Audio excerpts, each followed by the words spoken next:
The topic is chemical bonding और सब part इसका जो स्टडी कर रहे हैं that is the coordinate covalent bonding. Coordinate covalent bonding part होती क्या है? Coordinate covalent bonding, the coordinate covalent bonding is the type of the formation of bond in which the formation occur in a way that only a single atom shares the lone pair of electron। मतलब ऐसी bonding, वो bond जो उस वक्त बनेगा जब atom का एक एटम एक पेयर ऑफ इलेक्ट्रॉन जो है वो शेयर करे किसी दूसरे एटम के साथ। आई रिपीट, ऐसी बॉन्डिंग जो दो एटम्स के दरमियान में उस वक्त बने जिसमें एक एटम लोन पेयर को डोनेट करे दूसरे एटम को, यानी कि सिर्फ एक एटम सिंगल साइडेड शेयरिंग कर रहा है, इसे हम कहते हैं coordinate covalent bond.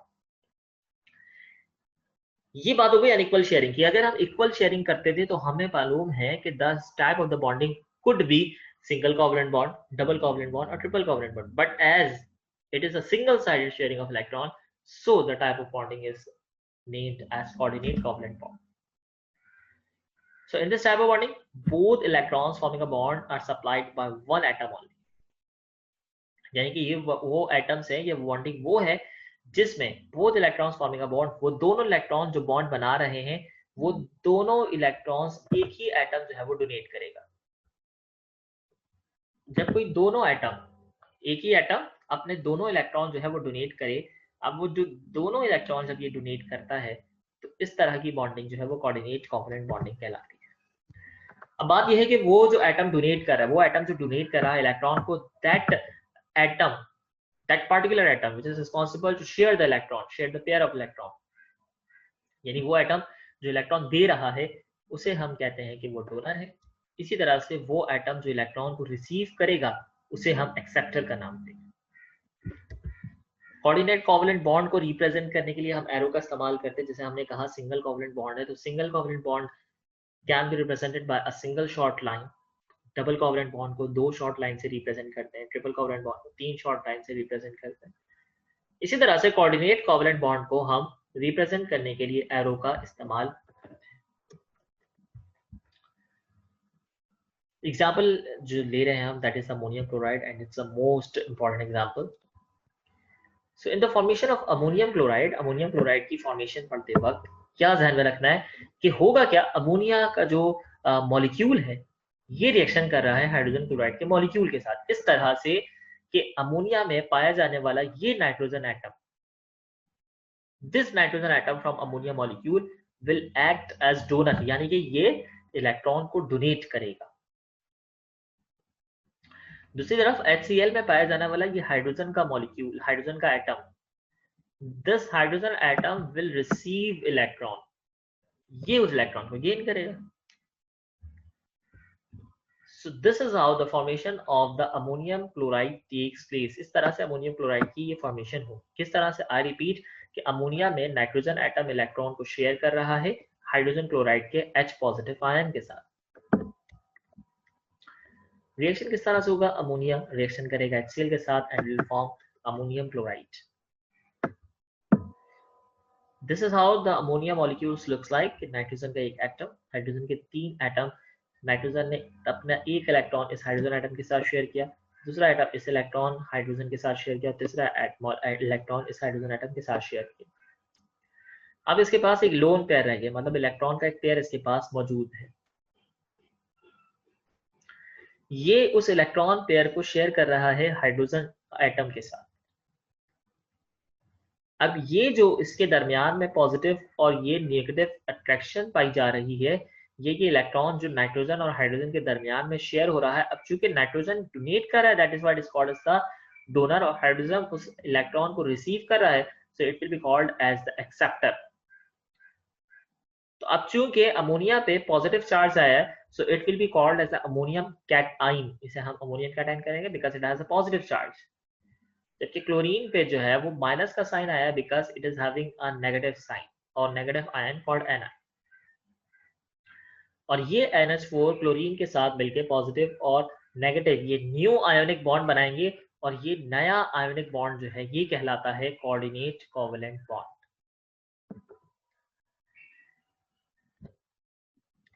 Formation of water in the coordinate covalent bonding. So apart from the ammonium chloride, let us consider another example of the coordinate covalent bond, and that is the formation of water. The oxygen atom in a water molecule has a lone pair of electron. जो पानी के अंदर water molecule में oxygen का atom है, it has a long pair of electron, इसके पास electron का एक लोन पेयर जो है वो मौजूद है। इसी तरह से so the hydrogen atoms form an acid by combining with it. अब ये हाइड्रोजन एटम इस ऑक्सीजन के साथ कंबाइन होके एक एसिड बनाता है and results in the formation of oxonium ion, और as a result जो आयन बनेगा that will be called as oxonium ion, या उसे हम हाइड्रोनियम आयन कहेंगे। ये बनेगा कैसे कि हमने कहा water that is going to accept another proton, कि ये एक और हाइड्रोजन एटम के साथ रिएक्शन करने जा रहा है, it will having positive charge and this positive charge oxygen is called as oxonium ion और hydronium ion. This is the formula of water कि हाइड्रोजन की तादाद इस वक्त हमें 2 और ऑक्सीजन 1 नजर आ रहा है। This is the chemical formula of water that is H2O. This is the molecule of this is the water molecule and it's going to make a reaction with the hydrogen ion. Hydrogen ion के साथ ये reaction कर रहा है। अब oxygen के पास जो हमें इस वक्त ये लोन पेयर नजर आ रहा था, ये लोन पेयर हाइड्रोजन को इसने शेयर किया और शेयर करने के बाद the formation of hydrogen ion takes place. What are the differences between covalent bond and coordinate covalent bond? Covalent bond और coordinate covalent bond में क्या फर्क है? तो covalent bond is formed by the mutual sharing of electron. covalent bond हमें पता है कि उस वक्त बनता है जब म्यूचुअल शेयरिंग ऑफ इलेक्ट्रॉन हो, मतलब एक एटम एक इलेक्ट्रॉन शेयर करे और दूसरा एटम भी एक इलेक्ट्रॉन शेयर करे, तो सच type of bonding is called covalent bonding. इसी तरह से एक एटम 2 इलेक्ट्रॉन शेयर करेगा तो दूसरा एटम भी 2 इलेक्ट्रॉन शेयर करेगा, एक एटम 3 इलेक्ट्रॉन शेयर करेगा तो दूसरा एटम भी 3 इलेक्ट्रॉन शेयर करेगा। इस तरह की जो बॉन्डिंग है वो कोवेलेंट बॉन्डिंग कहलाती है। जबकि कोऑर्डिनेट कोवेलेंट बॉन्डिंग उस वक्त बनती है when there is the single sided sharing of electron pair, जब सिर्फ एक ही एटम इलेक्ट्रॉन पेयर को शेयर कर रहा हो। Covalent bonding it may formed between similar और डिसिमिलर एटम्स। इसी बुनियाद पे कोवेलेंट बॉन्डिंग पोलर या नॉन पोलर हो सकती है। जबकि coordinate covalent bond it forms between 2 unlike atom, हमेशा 2 मुख्तलिफ एटम के दरमियान बनेगा। जैसे हमने प्रीवियस में 2 एग्जांपल्स पढ़ी, एक है वाटर की, हाइड्रोजन में ऑक्सीजन, दोनों अनलाइक एटम्स हैं। ये हमेशा अनलाइक एटम्स की जो बॉन्डिंग होती है ये पोलर बॉन्डिंग कहलाती है। इसी तरह से अमोनियम क्लोराइड यानी कि नाइट्रोजन ने अपने जो इलेक्ट्रॉन्स थे वो शेयर किए हाइड्रोजन के साथ NH3 के साथ और फॉर्म किया HCl के साथ रिएक्शन करके NH4Cl। तो ये चूंकि अनलाइक एटम्स के दरमियान में हुआ था, so that is why it is called as the polar covalent bonding. इसी तरह से कंपाउंड्स की अगर हम बात करें तो compounds are usually insoluble in water. तो कोवेलेंट कंपाउंड्स जितने भी होते हैं ये मोस्टली जो है पानी में डिसॉल्व नहीं हो सकते, जबकि कोऑर्डिनेट कोवेलेंट बॉन्ड्स के जितने भी बॉन्डिंग्स बनती है, कंपाउंड्स बनते हैं दैट आर स्पेरिंगली यानी कि पार्शियली जो है वो पानी में डिसॉल्व हो सकते हैं। What is metallic bonding? So the combination of electrostatic attraction between the electrons and the positive nuclei of atom, यानी इलेक्ट्रॉन और एटम के न्यूक्लियस के दरमियान में जो पॉजिटिव न्यूक्लियस है उसके दरमियान में जो अट्रैक्शन है that is the metallic bonding. ये मेटालिक बॉन्डिंग बनाते कौन है? ये मेटालिक बॉन्डिंग बनाते हैं iron, cobalt, calcium, magnesium, silver, gold, barium, platinum, chromium, copper, zinc, sodium, lithium and francium. ये वो एग्जांपल्स हैं जो कि कोऑर्डिनेट कोवेलेंट बॉन्डिंग की एक स्पेशल टाइप मेटालिक बॉन्डिंग की जो है वो फॉर्मेशन करते हैं। And what is metallic bonding? The combination of electrostatic attraction between electron and positive nuclear of atom. इसे समझते हैं किस तरह से, पहले प्रॉपर्टीज पढ़ते हैं। They are good conductor of heat, इसमें से इलेक्ट्रिसिटी या करंट पास हो सकता है। They are valuable, they are ductile in nature. और ये पिक्चर हमें ये इलस्ट्रेट कर रही है कि ये जिंक आयन जो है वो मौजूद है और ये जिंक आयन के अंदर यानी कि इसके पास +2 चार्जेस हैं, 2 प्रोटॉन्स की तादाद ज्यादा है। These 2 proton, as it is a positive ion, it is a positive nuclei of atom. ये क्या करेगा? एक इलेक्ट्रोस्टैटिक फोर्सेस ऑफ अट्रैक्शन के तहत इन इलेक्ट्रॉन्स को अपनी तरफ अट्रैक्ट करेगा। And such type of attraction, such type of forces of attraction और electrostatic attractions are called as the metallic bonding. What is hydrogen bond? तो hydrogen bonding is the force of attraction between 2 polar molecules. Polar molecules, जिसमें दो dissimilar atom जो है वो मिलकर एक molecule बना रहे हैं। तो दो मॉलिक्यूल के दरमियान की जो अट्रैक्शन है, and that molecules containing a hydrogen atom which is covalently bonded to atom of fluorine, oxygen और nitrogen. Best example is water, मतलब हाइड्रोजन का रिएक्शन है किसी दूसरे मॉलिक्यूल के साथ, that molecule may be oxygen, that may be fluorine, that may be nitrogen. It is the bestest example is the water which has a strong type of dipole attraction। जिस तरह से single covalent bonding के लिए हम single short line, double covalent bonding के लिए हम दो short line, triple covalent bonding के लिए तीन शॉर्ट लाइन का इस्तेमाल करते हैं, कोऑर्डिनेट कोवलेंट बॉन्ड को रिप्रेजेंट करने के लिए हम एरो इस्तेमाल करते हैं, इसी तरह से हाइड्रोजन बॉन्ड को डोनेट करने के लिए हम डॉटेड लाइंस का इस्तेमाल करते हैं। हाइड्रोजन बॉन्डिंग कहाँ कहाँ हो सकती है? हाइड्रोजन फ्लोराइड में, हाइड्रोजन क्लोराइड में और वाटर मॉलिक्यूल में होती है। ये बेसिकली है क्या, जैसे अगर हम देखें तो this is how the water molecule looks like. एक ऑक्सीजन का एटम, दो हाइड्रोजन के एटम इसके साथ मिलेंगे, this is the molecule of water. ये एक पानी का मॉलिक्यूल है, ये दूसरा है, इसी तरह से ये अलग मॉलिक्यूल है पानी का, वाटर का नेक्स्ट मॉलिक्यूल, ये नेक्स्ट मॉलिक्यूल। इनके दरमियान में हाइड्रोजन मॉलिक्यूल्स के दरमियान में जो अट्रैक्शन है दूसरे ऑक्सीजन एटम के साथ, that attraction, that forces of attraction are called as the hydrogen bonding.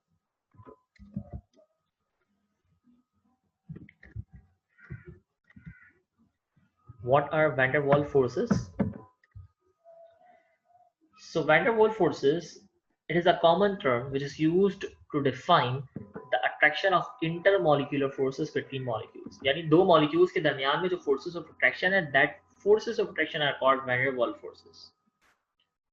ये van der Waals forces जो है वो दो तरह की होती है। First is the weak London dispersion forces, पहली का नाम क्या है? London dispersion forces, and the second one is the stronger dipole forces। Again, what are the van der Waals forces? Van der Waals forces are the forces of attraction which founds between the two molecules। दो molecules के दरमियान की जो forces of attraction है, वो forces of attraction जो है van der Waals forces कहलाती हैं। दो तरह की होती हैं, London dispersion forces या dipole forces। किस तरह से होंगी कि एक मॉलिक्यूल की दूसरे मॉलिक्यूल के दरमियान में अट्रैक्शन, जैसे अगर हम ये देखें तो ये एक मॉलिक्यूल है, ये दूसरा मॉलिक्यूल है, ये तीसरा मॉलिक्यूल है, ये चार मॉलिक्यूल एक दूसरे को अपनी तरफ अट्रैक्ट कर रहे हैं।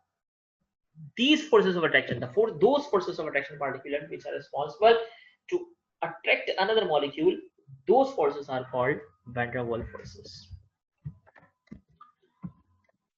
इसकी दो टाइप्स है। पहली टाइप स्टडी कर रहे हैं London dispersion forces. London dispersion forces are one of the weakest intermolecular forces.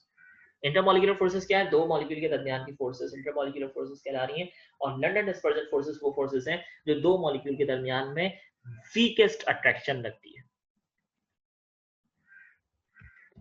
These are the temporary attractive forces। ये पार्शियली होती हैं, मुकम्मल ये परमानेंटली नहीं होती। Which results कब आती है? मतलब electrons in the two adjacent atoms, यानी कि दो आपस में पाए जाने वाले एटम के जब electrons occupy positions that make the atom form temporary dipoles, जो क्या करेंगी, मतलब दो एक दूसरे के पास पाए जाने वाले एटम हैं, these atoms are called adjacent atoms। अब इन दो एडजेसेंट एटम्स के इलेक्ट्रॉन पोजीशन ऑक्यूपाई करें, और पोजीशन इस तरह से ऑक्यूपाई कर रहे हैं कि एक पॉजिटिव एक नेगेटिव को अट्रैक्ट कर रहा है, जो कि हमें डेफिनेटली पता है कि हमेशा पॉजिटिव और नेगेटिव ही एक दूसरे को अट्रैक्शन कर रहे होते हैं। तो जब ये पॉजिटिव और नेगेटिव एक दूसरे को अट्रैक्ट कर रहे होते हैं, ये पॉजिटिव और नेगेटिव की जो अट्रैक्शन होती है, या इसके दरमियान में जब ये पोल की फॉर्मेशन होती है, क्योंकि ये दो पोल्स बन रहे हैं, इस वजह से हम इसे डाइपोल कह रहे हैं। These forces are occasionally called an induced dipole induced और dipole attraction। मतलब इसे हम कहते हैं induced dipole attraction, जिसे हम लंडन डिस्पर्जन फोर्सेस कह रहे हैं, तो इसे हम ये नाम भी दे सकते हैं। तो अगेन ये होगा कैसे कि जैसे ये एक एटम है और इस एटम के अंदर पाए जाने वाले न्यूक्लियस, और ये इलेक्ट्रॉन की बात कर रहे हैं कि ये तीन इलेक्ट्रॉन्स, इसी तरह से ये एक न्यूक्लियस है और इसके पास भी तीन इलेक्ट्रॉन्स हैं। होगा क्या, ये एटम के जो न्यूक्लियस नेगेटिव चार्ज है, ये दूसरे एटम के पॉजिटिव चार्ज को अपनी तरफ अट्रैक्ट करे, एक नेगेटिव दूसरे पॉजिटिव को अट्रैक्ट करे। Because of this attraction is temporary, partially है, कुछ देर के लिए होगी, उसके बाद ये अट्रैक्शन खत्म हो जाएगी. And because of this partially attractive forces, there is a formation of the two poles which are called dipole. That is why it is called as induced dipole attraction. और dipole forces क्या हैं जो कि ज्यादा attraction रखती हैं as compared to the other van der Waals forces. So dipole forces are the attractive forces between the positive and the negative end of another polar molecule. Dipole forces have strength that range from 5 kilojoule to 20 kilojoule per molecule per moles जो है इनकी range होती है, यानी कि इतनी strength जो है ये रखती है. जैसे हम स्ट्रक्चर देखें हाइड्रोजन क्लोराइड का, एक हाइड्रोजन क्लोराइड का मॉलिक्यूल दूसरा हाइड्रोजन क्लोराइड का मॉलिक्यूल है, इनके दरमियान ये पॉजिटिव और नेगेटिव के दरमियान में ये जो फोर्सेस ऑफ अट्रैक्शन है, these forces of attraction between two poles of the molecule are called as a dipole